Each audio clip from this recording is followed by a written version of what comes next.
1960년대, 70년대 상황을 잘 생각해 봐야 돼. 얘들아.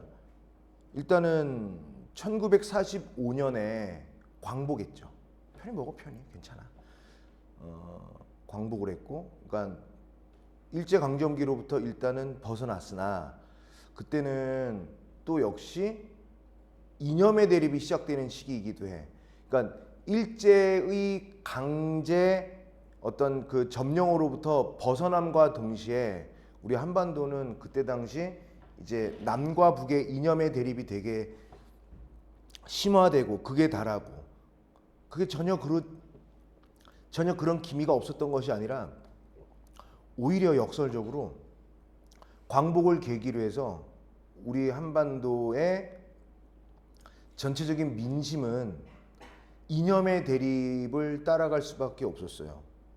그래서 일단은 다들 알다시피 어떤 거, 뭐 신탁 통치, 북쪽은 구소련이, 남쪽은 미군정이, 군정. 그러니까 남쪽 정부를 미군이 한단 말이야. 미국 행정부가 아니라 미군이 행정부 역할을 한다는 게 바로 미군정이야. 그렇게 하다가 분단이 되고 그리고 1950년에 뭐가 일어나? 한국전쟁이 일어나지. 53년에 한국전쟁이 끝나고 엄청난 사상자와 피해와 거의 지옥에 가까운 어떤 그 피해와 폐해와 다시는 재건할 수 없는 그런 어떤 망가뜨린 세상으로 만들어 놓다가 이념의 대립이 생김과 동시에 그런 일들이 쭉 벌어지다가 휴전선이 생기고 뭐 이렇게 하다 지금까지 온 거야. 근데 지금까지 온 거야 이렇게 얘기하면 너무 이제 익스프레스고, 그 전에 이제 각국의 나름대로 독재 정권이지. 남쪽도 독재 정권이었던 거야. 그지? 이승만, 박정희에 의해서. 그리고 북한은 1인 독재 정권이 오래된 거고. 그치? 쭉 하다 보니까 전쟁은 53년에 끝났어.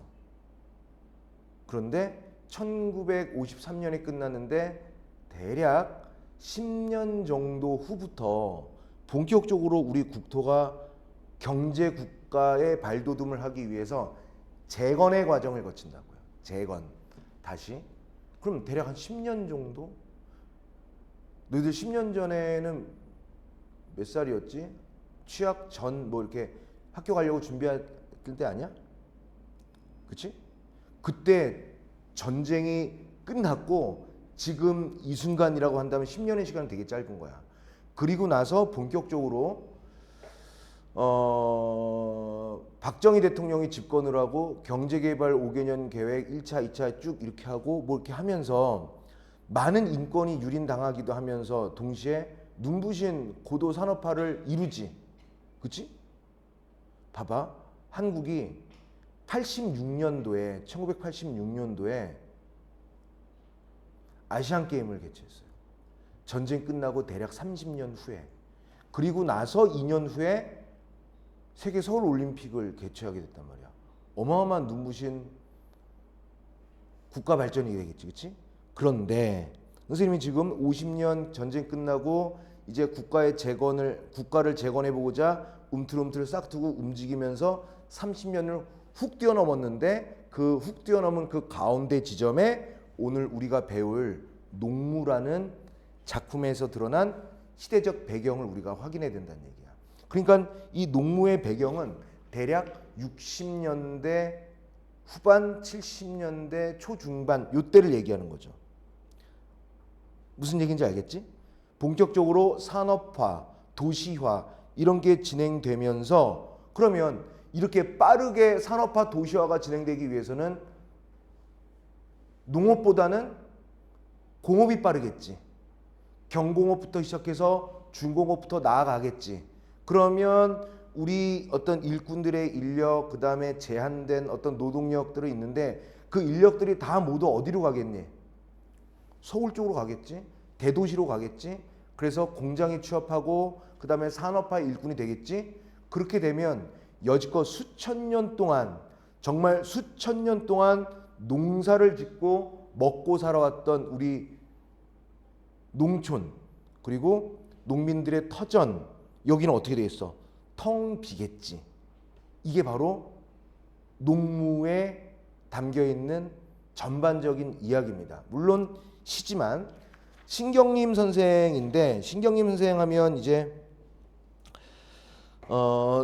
어떤 존재의 어떤 괴로움, 갈등 이런 거, 갈대라는 시를 보면 참 시 멋있다라고 할 정도로 했는데, 또 이 신경림 작가의, 신경림 선생의 대부분의 시는 당시 경제 발전을 이루는 가운데 소외된 농촌이라든가 소외된 사람들, 그 다음에 사회적 약자들의 아픔과 애환을 주로 노래했던 그런 시인이에요. 자, 길긴 하지만 한년으로 되어 있기 때문에 읽기는 어렵진 않을 거야. 선생님 한번 볼게요. 한번 읽어볼게. 징이 울린다. 막이 내렸다. 오동나무에 전등이 메어 달린 가설무대. 구경꾼이 돌아가고 난 텅 빈 운동장. 우리는 분이 얼룩진 얼굴로 학교 앞 소주집에 몰려 술을 마신다.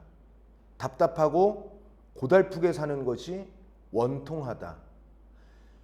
꽹과리를 앞장세워 장거리로 나서면 따라붙어 악을 쓰는 건 쪼무레기들 뿐.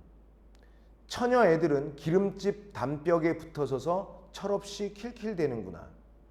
보름달은 밝아 어떤 녀석은 꺽정이처럼 울부짖고, 또 어떤 녀석은 서리미처럼 헤헤대지만 이까짓 산구석에 처박혀 발버둥친들 무엇하랴. 비료값도 안 나오는 농사 따위야. 일단 미리 이 부분을 형광펜에 놓자. 선생님이 좀 이따가도 강조하겠지만 지금 또 임팩트 있게 한번 해놔야지 여러분들이 선생님이랑 같이 수업하면서 이 흐름을 잘 따라올 수 있을 것 같아요. 자, 비료값도 안 나오는 농사 따위 야 아예 여편네에게 나 맡겨두고 쇠전을 거쳐 도수장 앞에 와 둘 때 우리는 점점 신명이 난다. 한 다리를 들고 날라리를 불거나 고갯짓을 하고 어깨를 흔들거나, 이렇게 돼서 총 몇 줄로 되어 있니? 몇 행으로 되어 있어? 20행으로 되어 있습니다. 20행. 자, 같이 한번 볼게요. 크게 이제 네 덩이로 끊으면 좋긴 좋은데 그렇게 어디서부터 어디까지 끊느냐라는 것보다는 전반적인 흐름을 좀 잘 이해해 보도록 합시다. 옛날에는 일단은 제목이 농무인데, 농무가 뭐냐? 농은 당연히 농사겠지. 농촌, 농민, 어쨌든 농사 농자야. 무는 댄스, 춤. 너희들이 좋아하는 댄스, 춤. 그러면 농촌에서 추는 춤, 이렇게 이해하면 되겠네요. 그지? 맞죠? 농촌에서는 가끔 이 농민들의 전체의 어떤 그 공동체, 그리고 공동체의 화합과 질서를 도모하기 위해서 뭐 이렇게 뭐 노래도 부르고 모여서 악기도 치고 춤도 추고 막 이렇게 한단 말이야. 어쨌든 농무라는 것은 주로 베이스가 농촌의 흥겨움을 베이스로 하거든요. 슬픈데 농무를 하진 않아. 힘드니까 힘든 이 육체적 고통을 덜기 위해서, 아니면 농사가 잘 됐으니까 농사지은 수확물을 가지고 또 이렇게 같이 모여서 술도 한잔 마시고 춤도 추면서, 이게 바로 농무의 본질이거든요. 농무가 가지고 있는 핵심 기능인데, 자, 그런데 왜 농무, 신나는 춤과 음악인 농무를 왜 이렇게 글루미한 상황에서 한번 연결해 봤을까? 내용을 보면 되죠. 어떤 무대가 있었나 봐요. 징이 울린다. 댕. 청각적 심상이지. 막이 내렸다. 막 이제 커튼 같은 게 내렸다도 있겠지만 어쨌든 어떤 페스티벌 같은 게, 어떤 잔치가 끝난 거예요. 그러면 얘는 시각적 심상이죠. 땡, 끝, 이런 거죠.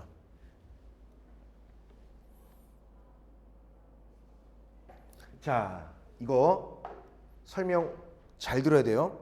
선생님이 바로 설명하면 무슨 말을 하는 거야? 이해하고 싶어도 이해가 잘 안 되네. 그럴까 봐서 앞부분에 자, 한국 전쟁 끝나고 폐허가 된 여기를 디디고 일어나서 지금 현재까지의 아시안 게임 개최, 올림픽 개최에 이어서 월드컵 개최에 이어서 지금 현재 지금까지 한국은 고도로 눈부신 고속 성장을 해왔는데 그 이면에는 1960년대, 70년대의 이 빠른 고도의 산업화, 공업화 이렇게 지금은 뭐 IT 세계화, 국제화 뭐 이런 거 어마어마하잖아요. 세계 이제 선진국 초인류 강국을 향해 가고 있는데 사실 알고 보면 6, 70년대에는 이런 이면에는 이런 모습들이 있었다라는 거야. 자, 다시 볼게요. 자, 우리는 사실 산업화, 공업화로 먹고 산 지가 불과 100년도 안 되지 않냐? 100년이 뭐냐? 본격적으로 70, 80년대 그래 넉 잡아 70년대라고 해도 몇 년밖에 안 돼? 50년밖에 안 돼. 공업화, 산업화로 먹고 산 지가 50년밖에 안 돼. 그런데 이 땅에서 우리가 주로 먹고 살았던 것은 농업이었어요. 그럼 5,000년 아니야? 아무리 못 잡아도 우리 조상들은 5,000년 동안 농사를 지어 먹고 살지 않았어? 벼를 수확하고 그 다음에 밭에서 채소, 다른 어떤 야채 이런 것들을 갖고 가면서 텃밭 더 나아가서 이제 뭐 기술도 발전하면서 어찌됐건 우리는 땅에서 난 어떤 음식을 갖고 먹고 살아왔던 민족인데 불과 50년 만에 농촌이 많이 피폐화되었고 소외되었단 말이야. 이걸 얘기하는 거야. 자, 아까도 얘기했다시피 한국전쟁이 끝나고 이제 무너졌다가 다시 일어나고자 하는 국가적인 발전 단계에 들어가는데 그 발전 단계에 들어가면서 한쪽에서는 소외되는 곳이 있었으니 그게 우리 전 지역의 농촌이었단 말이야. 그러면 징이 울린다, 댕, 막이 내렸다, 끝 이렇게 했으나 결국에는 이것을 다른 의미로 해석하자면 농촌에서의 삶이 끝났다 이런 뜻도 돼요. 그래서 이 의미는 농촌의 쇠락을 의미하는 걸 수도 있다. 농촌의 쇠락 또는 쇠퇴도 되겠죠. 그러다 보니 1행부터 어떤 느낌이 들기니? 어떤 느낌이 들어? 허탈감이 들죠. 끝 이런 거야. 자, 오동나무에 학교에 이제 오동나무가 있나 봐요. 오동나무에 전등이 메어 달린 가설무대. 가설무대, 임시무대죠. 실제로 무슨 뭐 문화예술 공간 무대 이런 건 아니고요. 그냥 임시로 만든 가설무대가 이제 끝났다는 얘기죠. 그러면 그래도 이 농촌에서의 이런 어떤 흥겨운 놀이를 구경하러 왔던 구경꾼들은 이제 돌아갔어요. 자, 그래서 돌아가고 난 어디? 텅 빈 운동장. 텅 빈 운동장? 얘는 아예 네모로 해버릴까요?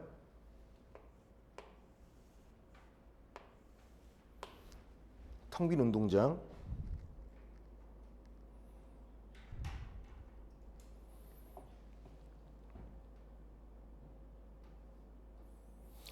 여기서 이 시의 전체적인 흐름은 공간의 이동에 따른 시상전기 방식이거든요. 그것 때문에도 이 시는 되게 중요한데 일단 첫 번째 공간은 가설무대가 있는 텅 빈 운동장. 이게 첫 번째 공간이에요. 좀 이따가 공간을 옮겨볼게. 자, 그리고 이 텅 비었다라는 거. 요 텅 빈 어때? 농촌에 사람이 텅 빈 거일 수도 있겠고 어떤 농촌에서의 흥겨움이 다 사라진 거일 수도 있겠고 어쨌든 이 또한 농촌의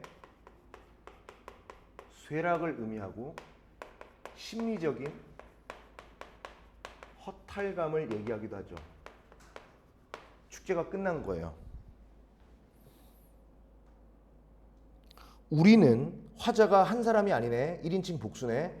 우리 농민들은 우리 농촌 사람들은 분이 얼룩진 얼굴로. 자, 이것도 엄청 중요하다. 분이 얼룩진 얼굴이라고 했어요. 분이라는 것은 화장품이지. 공연하려면 분장을 했나 봐. 근데 땀 흘리고 하고 나니까 땀에 이렇게 분가루가 화장이 얼룩졌겠죠.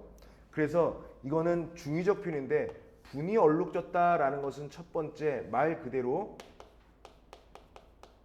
분장이 땀에 얼룩지다도 있고요. 한자는 안 나왔으니까 또 이렇게도 해석할 수 있어. 또 얘는 이렇게도 해석할 수가 있는 게 어떻게? 화가 나는 거야. 분노로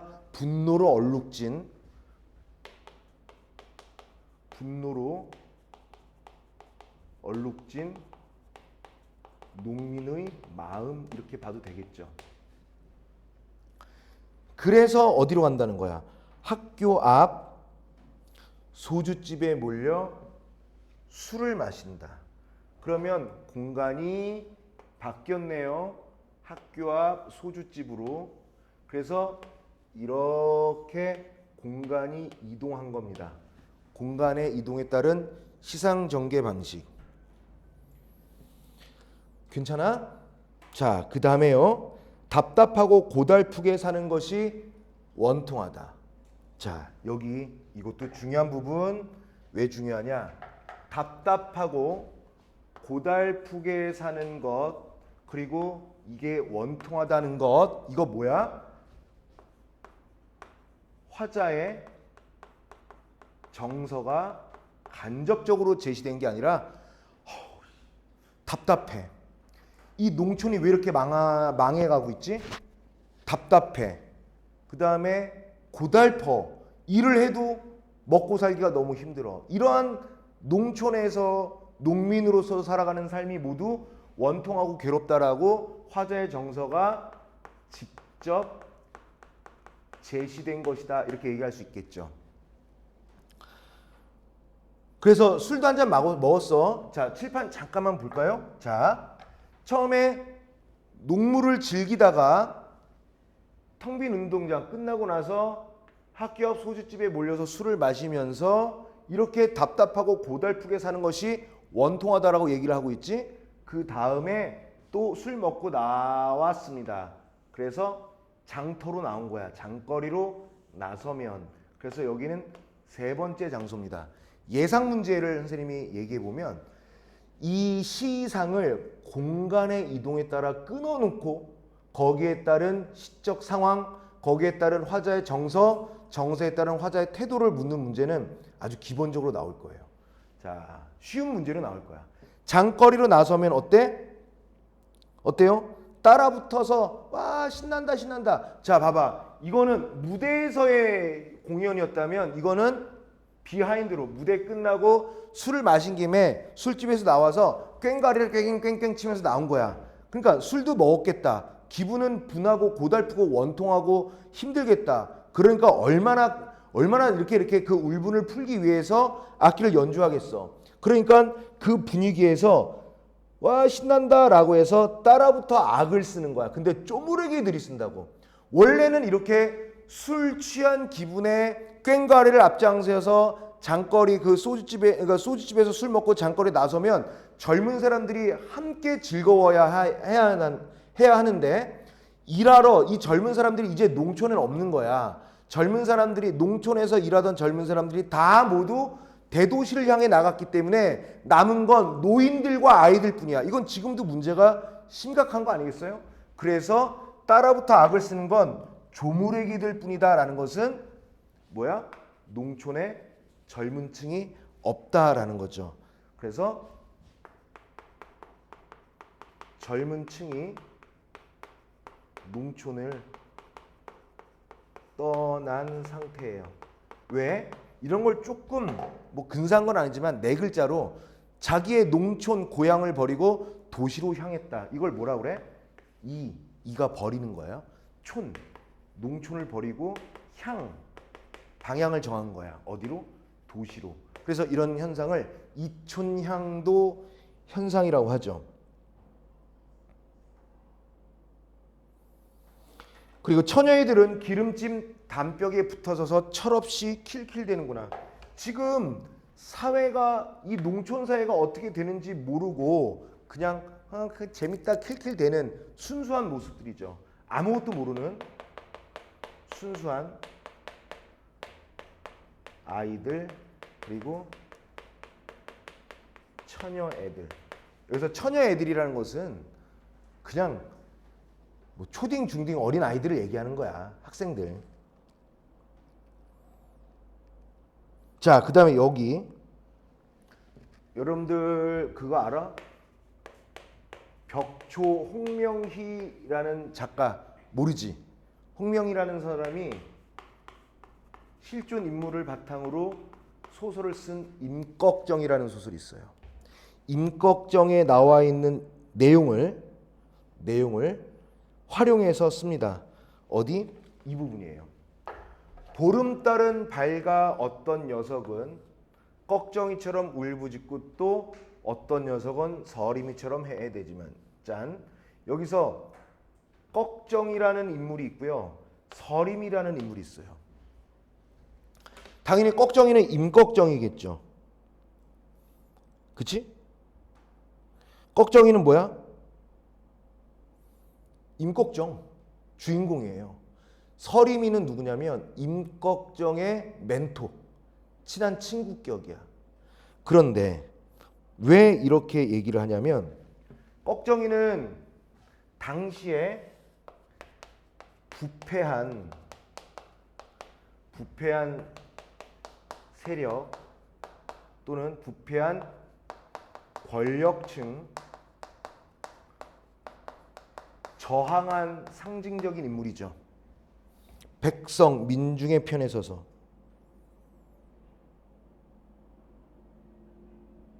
그리고 서림이는 나중에 꺽정이를 배반하기도 하죠. 그런데 중요한 건 임꺽정이나 서림이나 큰 힘에 저항을 했던 인물들이라는 건 맞는 거야. 꺽정이처럼 울부짖고 또 어떤 녀석은 서림이처럼 해야 되지만 그래서 이것은 뭐하냐면 분노하며 저항하며 살았던 인물들을 제시한 거죠. 그러면 뭐해? 그럼 뭐해? 이렇게 분노와 저항을 한다 하지만 그러면 뭐해? 이런 거 아니야? 결국엔 이까지 산구석에 처박혀 발버둥친들 뭐 하겠는데? 뭐 할 수 있겠느냐라고 서리법을 통해서 어때? 잘 될 거다라는 얘기야? 안 될 거다라는 얘기야? 그래봤자 안 돼 라는 무슨 표현? 자조적 표현. 이렇게 살아봤자 아무런 의미가 없다라는 자조. 우리 언제 웃음과 관련해서 얘기한 적 있었죠. 자조가 뭐야? 스스로 비웃는 거야. 내 되겠어? 난 안 돼. 라고 스스로 체념하고 자기 자신을 비웃는 듯한 표현이 바로 자조적 표현. 그리고 선생님이 아까 형광펜 빵 치라고 그랬죠. 시은이가 크게 읽어봐.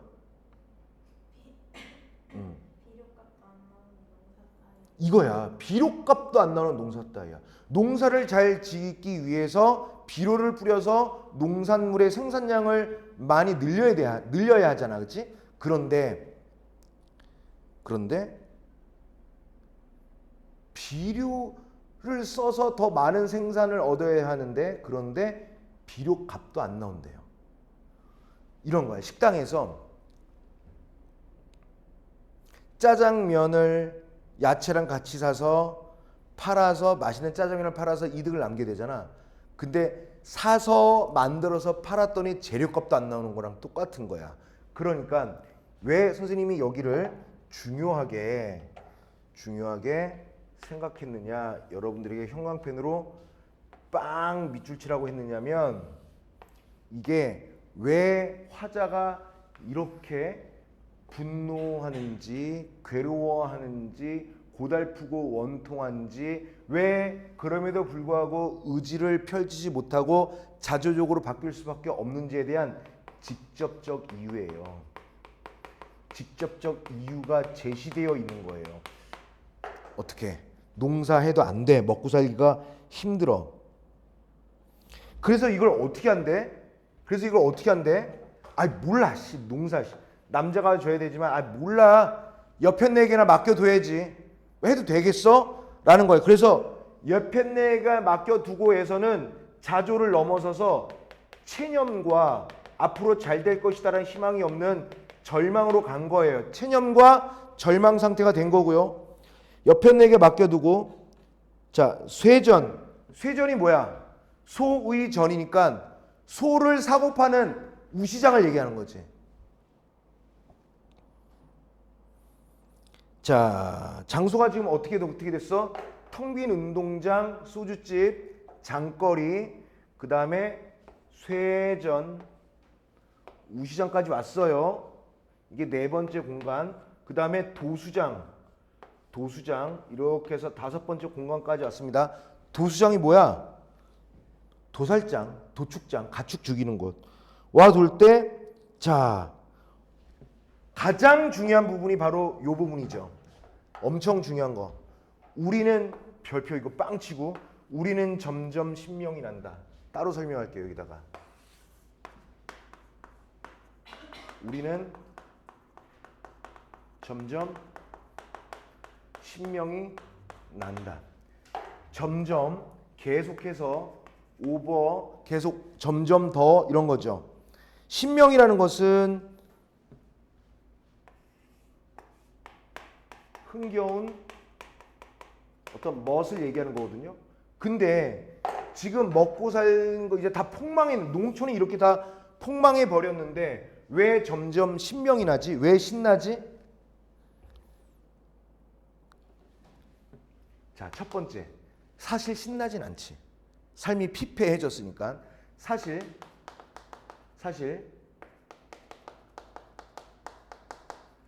절망적인 상황을 맞이했는데,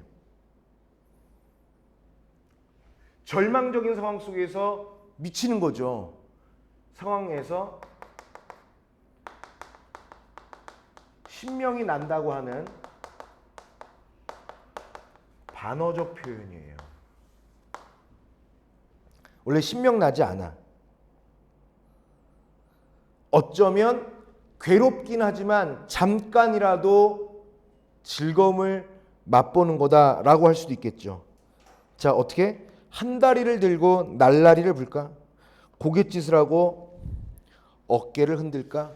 그래서 공간이 이동했고요. 자, 그러면 다시 한번 정리해보자. 이 농무라는 작품에 제시된 시적 상황은 어때?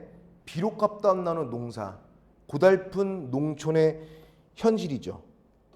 농악을 울리면서 장거리에 나가도 그냥 쪼무레기들밖에 없고 젊은 사람들은 보이지 않아. 그치? 공연 뒤의 쓸쓸함, 그 다음에 농촌의 현실에 대한 울분과 자포자기, 체념, 원통해. 그런데 울분과 한을 품고 있는 어떤 아이러니한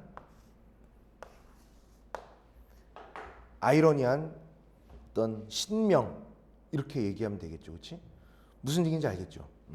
다시 한번 작품을 한번 보도록 해봅시다. 그렇지? 작품 한 번만 검토해 보세요. 이제 문제 풀어보게.